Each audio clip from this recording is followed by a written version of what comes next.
President Trump says his administration is working closely with major tech companies on pledges that would require them to cover more of the electricity costs tied to AI data centers.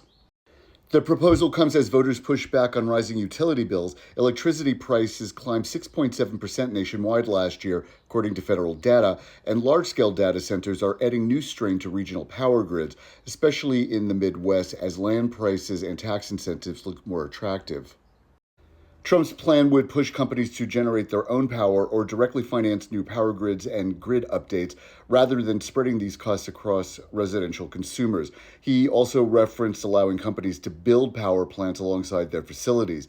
However, no specific companies have formally signed binding federal agreements yet, and details of enforcement remain unclear.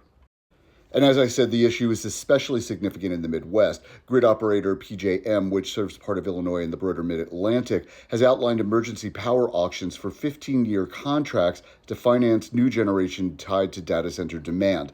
Illinois Governor J.B. Pritzker has proposed a 2-year pause on new data center tax incentives while lawmakers study energy impacts. And in Kansas and Missouri, utilities have already cited large industrial growth, including data facilities, as part of long-term rate increase planning. According to research from MIT, data centers could account up for 21% of global electricity demand by 2030. AI systems also require substantial water for cooling. As discussed previously on Midwest Agenda, AI image generation, model training, and large language models require massive computing clusters that run continuously, significantly increasing regional load demand.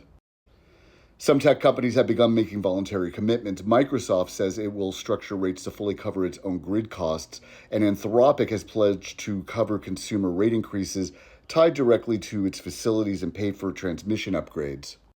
And while there is currently no formal federal connection between these energy pledges and whether tech companies compensate creators whose work is used to train AI models, it is very clear that the approach of artificial intelligence is multi-pronged. Lawsuits over copyrighted material and artist compensation are ongoing, but they are separate legal and policy battles that we all must fight together. You can read the full story at MidwestAgenda.com, and if you have art, news, an event, or project listing that you'd like to share, submit a listing right at the top of the page. Go ahead and send us yours. Art in the Midwest matters, and so do you. Have a great day. Thanks. Bye.